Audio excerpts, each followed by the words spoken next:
नमस्कार दोस्तों, एक बार फिर से आप सभी का रेलवे वाले बाबूजी यूट्यूब चैनल पर हार्दिक स्वागत है। मैं दिनेश कुमार। जैसा कि आप सभी को मालूम है कि आरआरबी एनटीपीसी में 11,558 पदों के लिए नई भर्ती आई हुई है। हम जो सेशन स्टार्ट किए थे उसमें आपको बता रहे थे कि जो आरआरबी एनटीपीसी में 9 तरह की अलग अलग तरह की जो पोस्ट आई हुई है उनकी जॉब प्रोफाइल के बारे में, कि उसमें प्रमोशन कैसे होता है, कितनी सैलरी मिलती है, किस पोस्ट के लिए क्या काम करना होता है और इसकी आयु सीमा क्या है, इसकी किस पोस्ट के लिए क्या योग्यताएं चाहिए होती हैं, किस पोस्ट के लिए टाइपिंग होती है, किस में साइको होता है, उन सभी चीज़ों की हम बात करेंगे। आज हम बात करेंगे गुड्स ट्रेन मैनेजर की। पहले इसका नाम गुड्स गार्ड रखा गया था, लेकिन अब इसे गुड्स ट्रेन मैनेजर कहते हैं।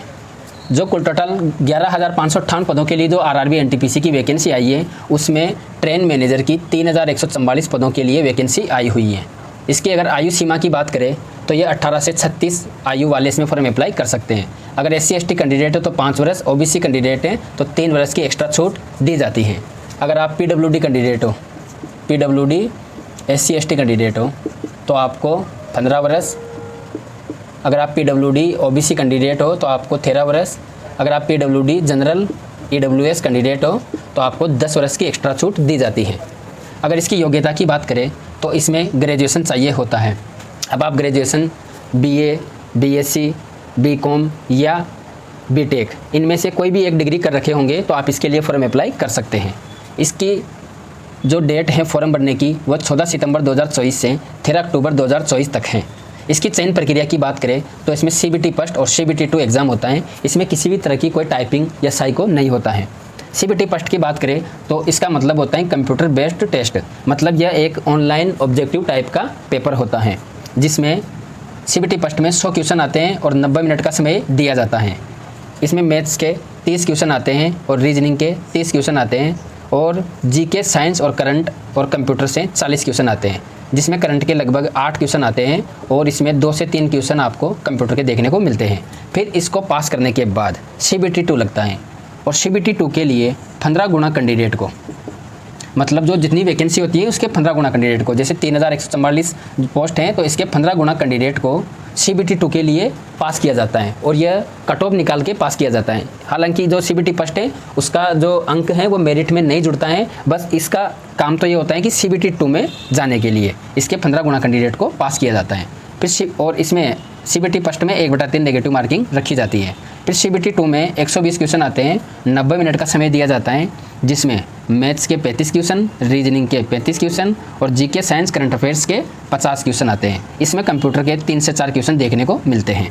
फिर 1 गुना कैंडिडेट को, जैसे 3,144 पोस्ट हैं तो 3,144 लोगों को डॉक्यूमेंट वेरिफिकेशन और मेडिकल के लिए बुलाया जाता है।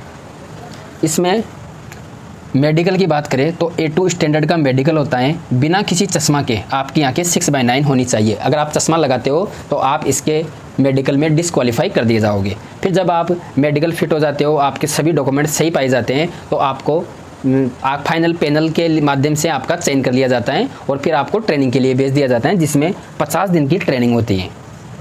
ट्रेनिंग में लगभग आपको 43 से 44 हज़ार रुपये इसमें सैलरी मिलती है। फिर जब आप प्रॉपर आपको गुड्स ट्रेन मैनेजर बना दिया जाता है। गुड्स ट्रेन मैनेजर मतलब पहले तो आपको मालगाड़ी का ट्रेन मैनेजर बनाया जाता है। जो आपने अक्सर देखा होगा ट्रेन के पीछे पीछे जो रहता है उसी को बोला जाता है गुड्स ट्रेन मैनेजर। यह एक लेवल 5 का पोस्ट है जो 2800 पे ग्रेड का है और इसमें आपकी सैलरी 80 से 90 हज़ार रुपये बन जाती है। यह अपने अपने डिवीज़न के ऊपर डिपेंड करता है कि जो गुड्स गार्ड है वह कितना रनिंग चलता है, क्योंकि उसका रनिंग का अलग पैसा बनता है और सैलरी अलग बनता है। DAT, HRA उस सिटी के हिसाब से रहता है कि कहाँ पे कितना HRA मिल रहा है, तो उसके हिसाब से रहता है। तो लेकिन एवरेज मान के चलिए 80 हज़ार रुपये तो आपको शुरू में जब आप प्रॉपर ज्वाइनिंग हो जाती है तो 80 हज़ार रुपये आपकी सैलरी बन जाती है। फिर इसके बाद सीनियर गुड्स ट्रेन मैनेजर में आपका प्रमोशन होता है। वैसे मिनिमम प्रमोशन की जो सीमा है वह 2 वर्ष है, लेकिन यह डिपेंड करता है कि आप किस डिवीज़न में हो, वहाँ पे कितनी सीट वैकेंट हैं, क्योंकि अगर सीट खाली नहीं होगी तो आपका प्रमोशन कैसे होगा। अगर सीट खाली हो जाती है तो अगर सीट खाली रहती है मानिए तो आपका प्रमोशन 2 साल में हो जाता है, लेकिन एक एवरेज मान के चलिए कहीं कहीं 3 साल भी लग जाते हैं, 4 भी लग जाते हैं, 5 भी लग जाते हैं, कहीं कहीं जगह तो 8 साल भी लग जाते हैं, लेकिन एवरेज के लगभग आप मान के चलो तो 4 से 5 साल में इसका प्रमोशन हो जाता है सीनियर गुड्स ट्रेन मैनेजर के लिए। यह एक लेवल 6 का पोस्ट है और 4200 पे ग्रेड का पोस्ट है, जिसमें आपकी सैलरी 95,000 से 1 लाख तक बन जाती है आराम से, और ये भी एक डिवीज़न के ऊपर डिपेंड करता है।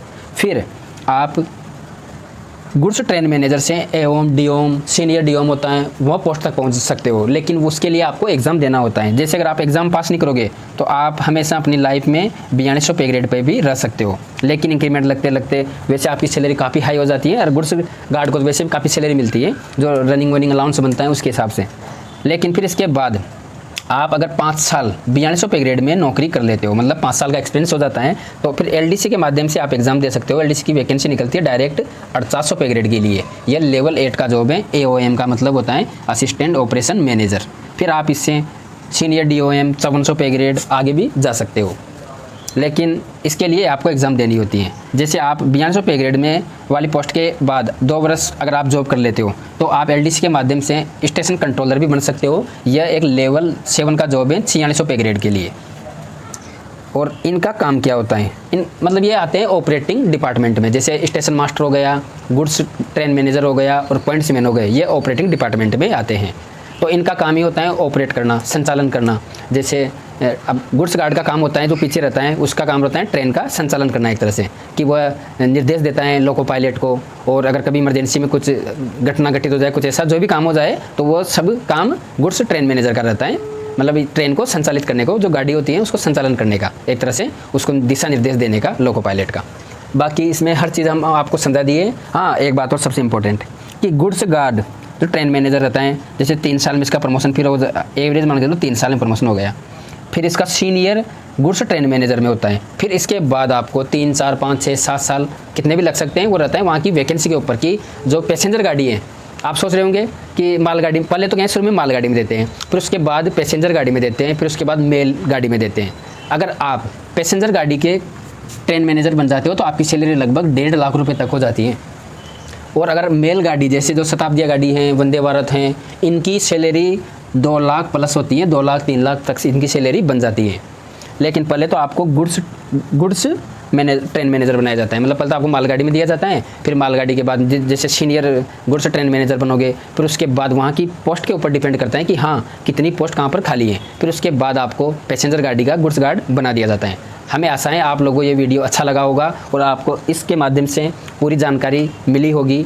तो इस वीडियो को अपने उन सभी दोस्तों के पास शेयर ज़रूर कीजिए जो रेलवे की तैयारी कर रहे हैं, ताकि उनको भी मालूम चल सके कि गुड्स गार्ड का काम क्या होता है, कितनी सैलरी मिलती है। और अगर आप यूट्यूब पर पहली बार आए हो तो आप चैनल को सब्सक्राइब जरूर कर लेना। और सबसे इम्पोर्टेंट कि हम जीके की क्लास तो स्टार्ट कर दिए हैं, केवल और केवल जो रेलवे में इंपॉर्टेंट क्वेश्चन आते हैं ना, चाहे से वो लोको पायलट हो, टेक्नीशियन हो, आरपीएफ हो, ग्रुप डी हो या आरआरबी एनटीपीसी हो, उनमें जो इंपॉर्टेंट क्वेश्चन है ना, जो आते हैं, आए हुए हैं और अब आएंगे, उन्हीं को हम डिस्कशन कर रहे हैं बिल्कुल अच्छे तरीके से। आप जाकर प्ले लिस्ट में देखिए और वहाँ पर आपको क्लास मिल जाएगी। बाकी 2-4 दिनों में हम जल्द ही साइंस की भी और रीजनिंग की भी और जीके की भी टॉपिक वाइज क्लास जल्द लेकर आ रहे हैं। धन्यवाद।